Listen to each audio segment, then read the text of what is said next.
Upcountry Motors, Pilot, Deal of the Day, written by John Fuhrman. Cold opening. Interior, Metropolitan Auto Cars showroom. In Jack's office, the owner is having a meeting with Jack. His office is covered with plaques and awards. Jack, looking at all these awards tells me I have someone who's never failed to perform. But looking at the sales board tells a different story. Since all the guys quit and went over to Classic Motors, I've had to rebuild the staff. It's not easy finding good help. Salesman runs in, out of breath. Got a customer, boss. Is there a name associated with this customer? Right, I'm on it. I just thought I'd tell you where I'm at with them. Don't think, just do what you're told. Salesman exits. See what I mean? I think there's more to it than that. You're not your usual self. Maybe you should listen to your motivational CDs. Even Tony Robbins can't help me with this. Jack waves some legal-looking papers. She wants a divorce. Can you believe that? The world's greatest shopper wants a divorce. I can't afford her living with me, and now she'll want me to pay for her own place. As he exits. Seems to me that you've got a big reason to sell more cars now. Yeah, the more I sell, the less I keep. Something seems really wrong with this picture. The salesman barges in again. I can't seem to get her to close the deal. You couldn't close an automatic door.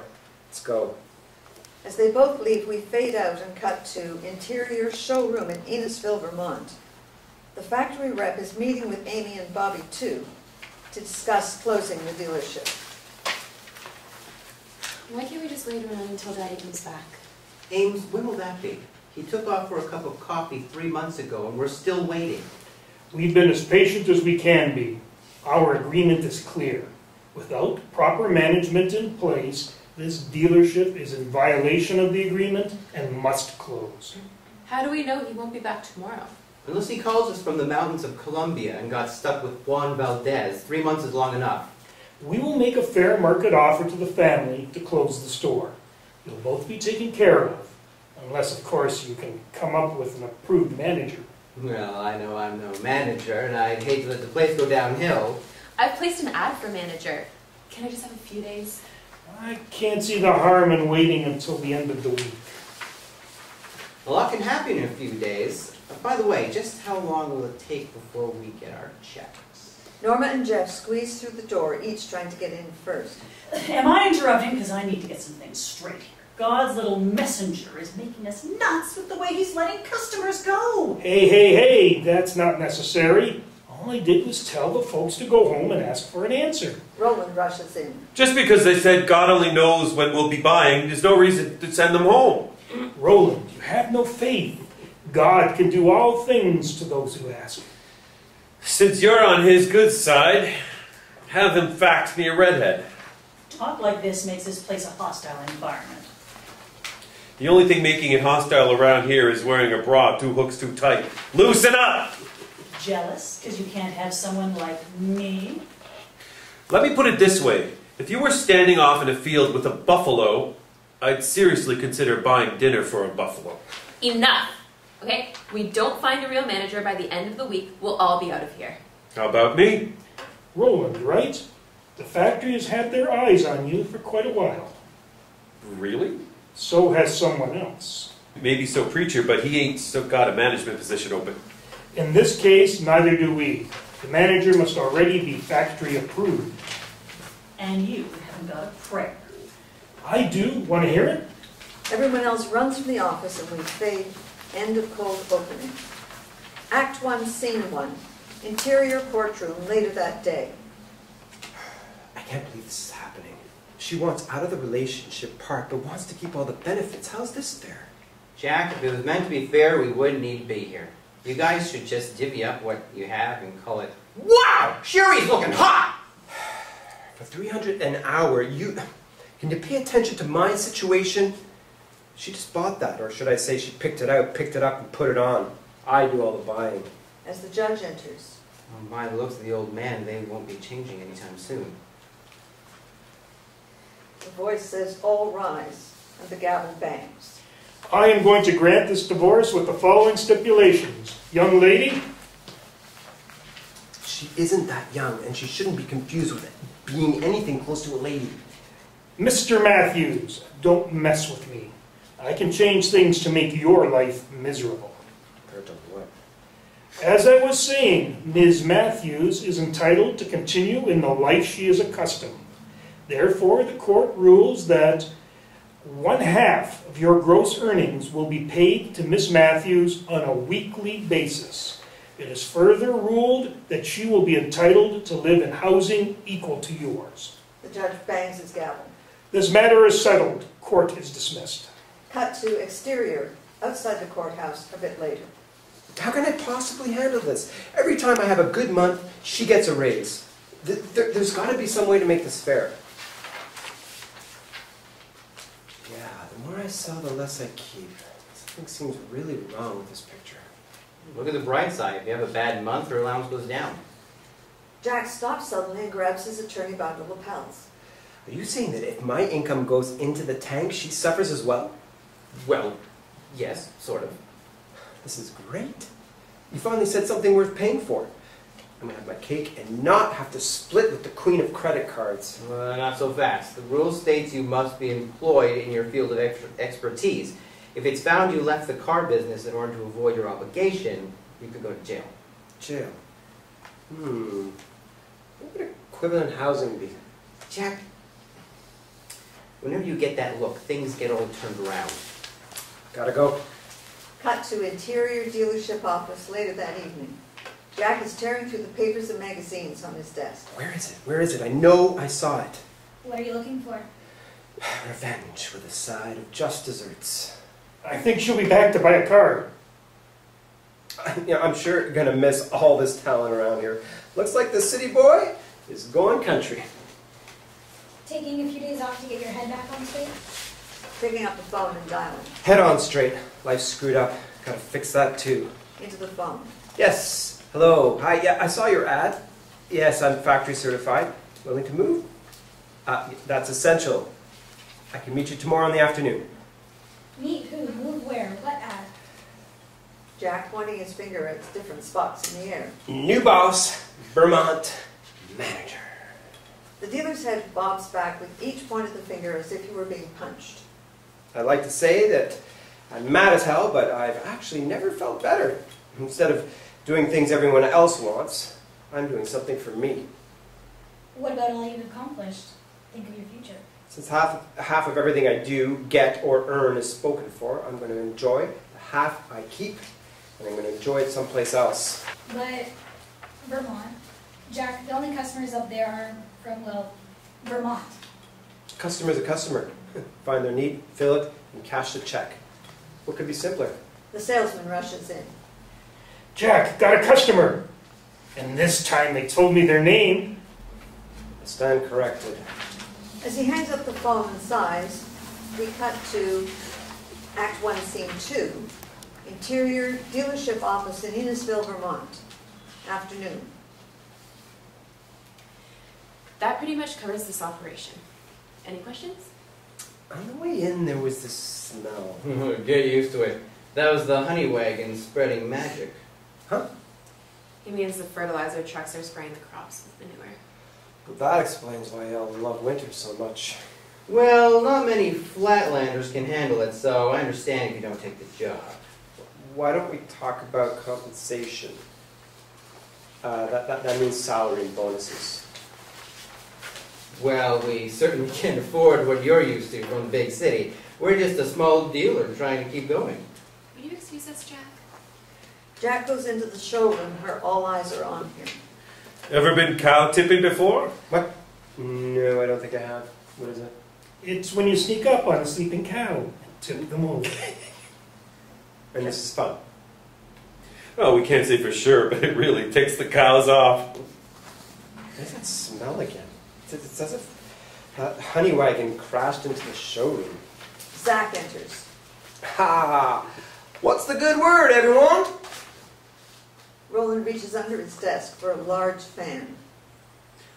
You blow that this way and I'll kick your butt. Your condition acting up? What condition? She suffers from mental pause.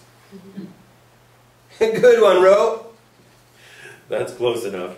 Treat me like fine art and admire me from a safe distance. Geoff walks over to Jack. Sometimes Zach comes to work right from the farm. Is there any way we can get him to leave his work home? They all suddenly start sneaking out of the showroom one by one. Where's everyone going?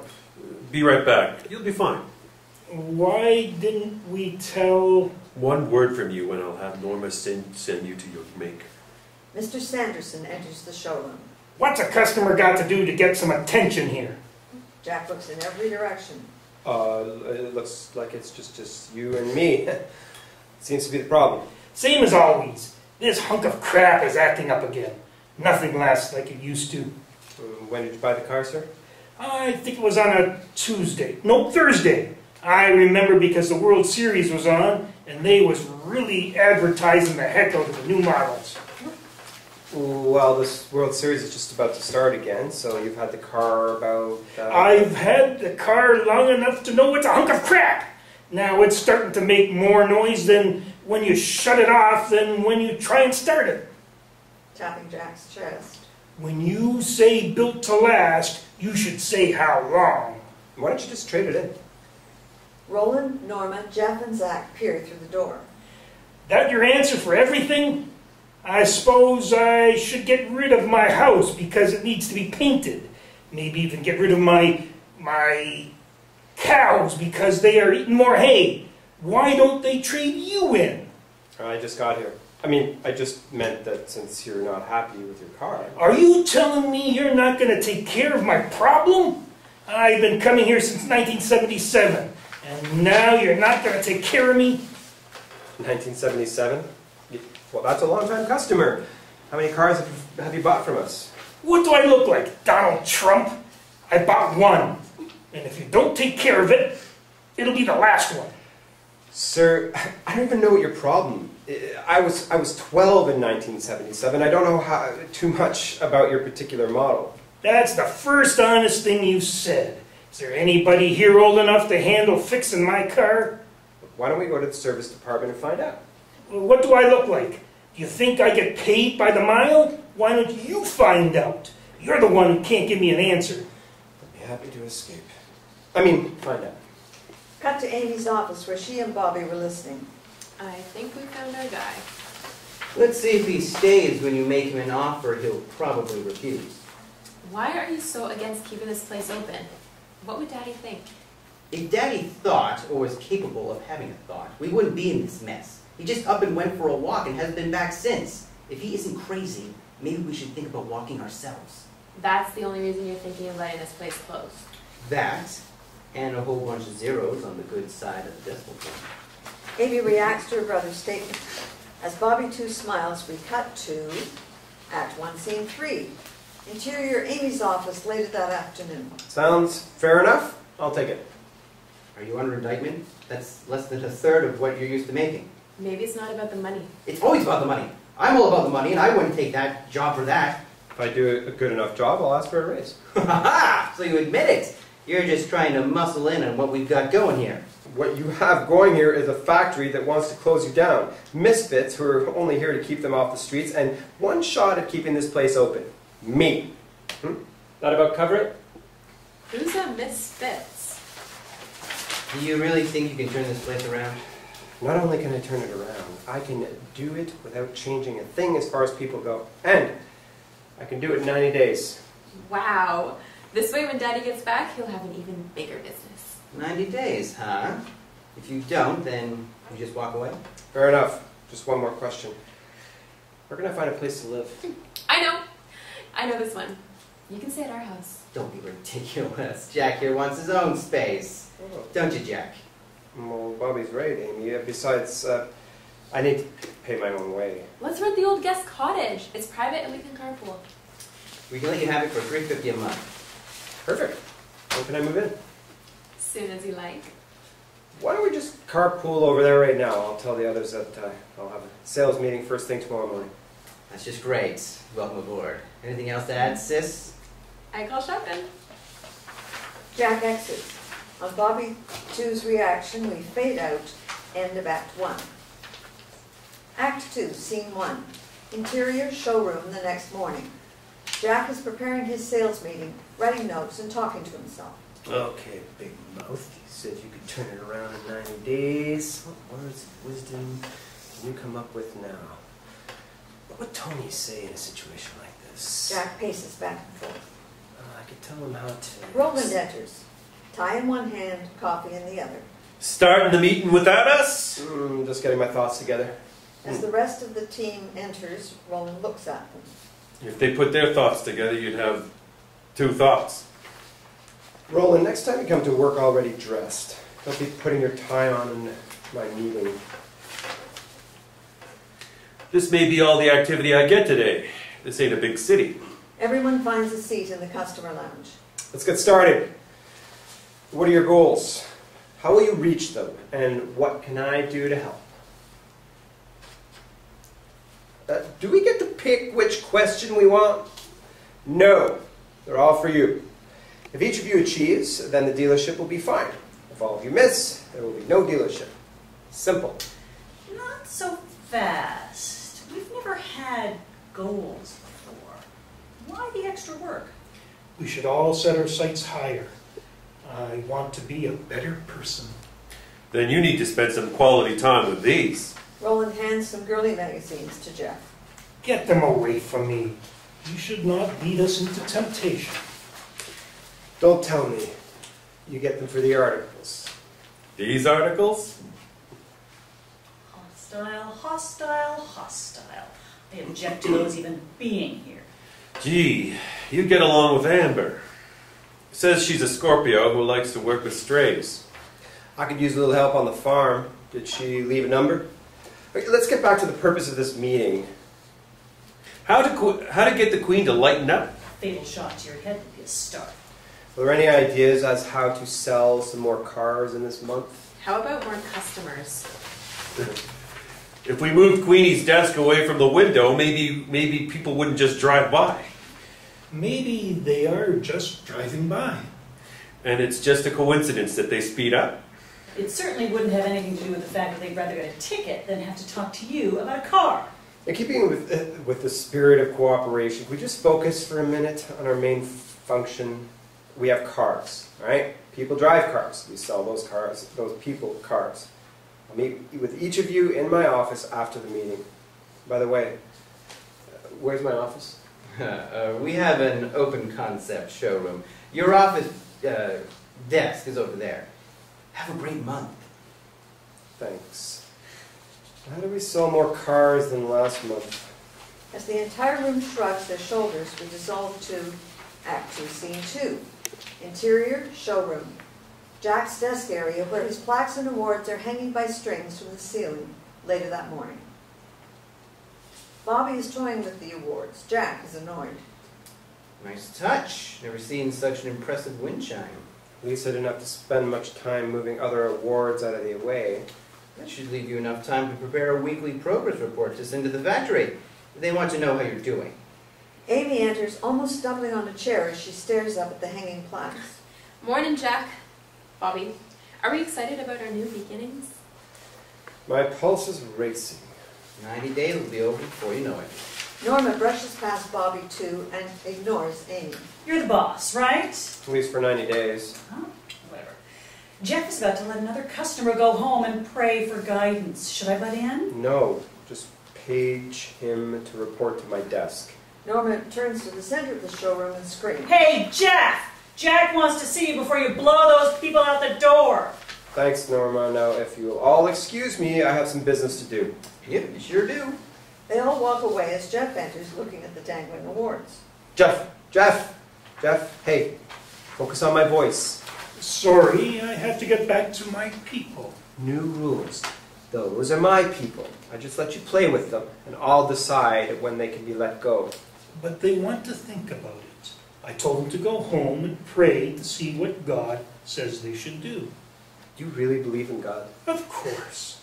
Then you know He gave those people free will. They can decide whatever they want on their own. Maybe that's what you should tell them. You're the boss.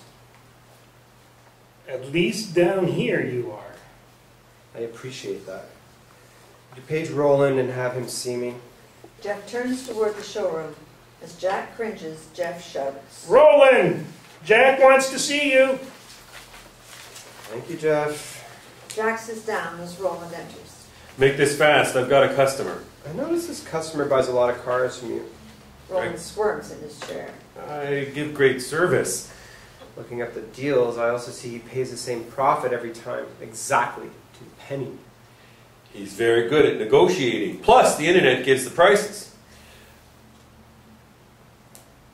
Or he could get them from another source. Everyone has sources. Well, this source figures out that he got caught in the cookie jar. He can decide if he wants to continue with side deals and earn no commission, or run his deals past his boss and maybe keep his job. I think I'm going to need some help on this deal. He seems to have locked in on one price. I'm here for you, buddy. The source of this situation will be disappearing. Let's hope so. I'd hate for Norma to have to take over these customers. Think how the customers will feel. As Roland leaves, Jack sits back and gets comfortable. Geoff rushes in. The free will thing really works. They want the car. I'm really selling a car without a prayer. Careful. As he and Geoff look skyward. As Geoff runs out, we fade out. End of Act 2. Tag. Interior split screen. Jack in his rented guest house. Sheree in her apartment that night.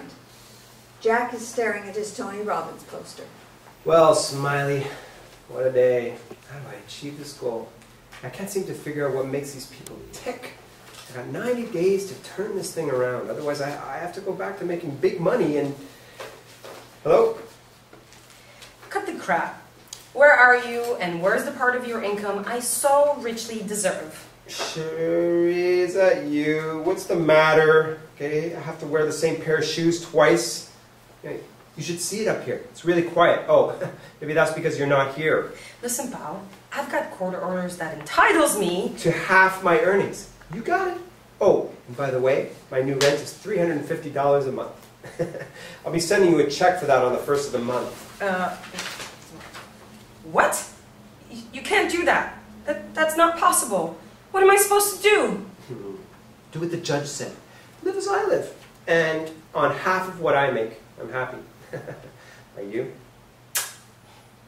Yeah, well, we'll see about that. Sheree slams the phone down. Maybe it wasn't such a bad day after all.